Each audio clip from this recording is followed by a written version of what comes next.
largo caba de ilegalidade aqui na pessoa, de corrupção, de clandestino, tudo sorte de coisa. A gente chama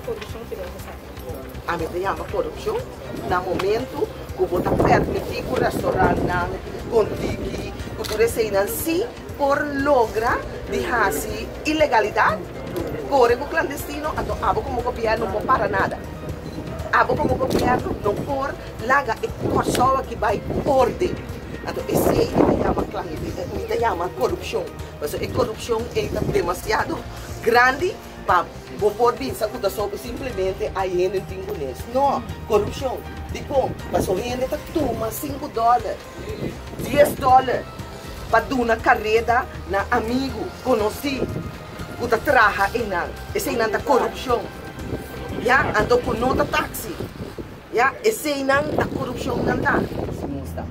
No momento aqui, que entregamos uma carta para a senhora Cita, ministra Cita Clay. Nós esperamos que com mais tempo nós logramos contesta. De maneira bastante mira, nós logramos só. Nós todos estamos juntos e nós estamos e nós estamos unidos.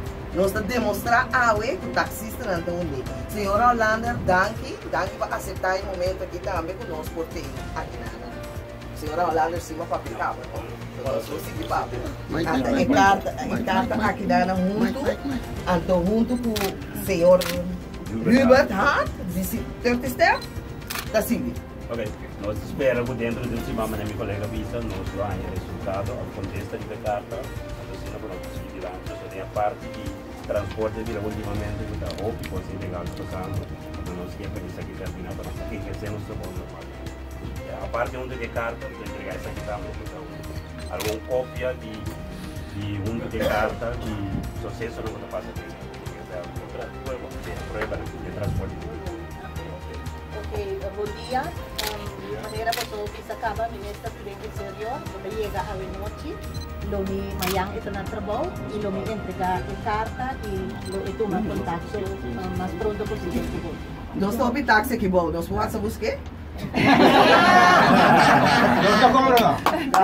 Não, pero você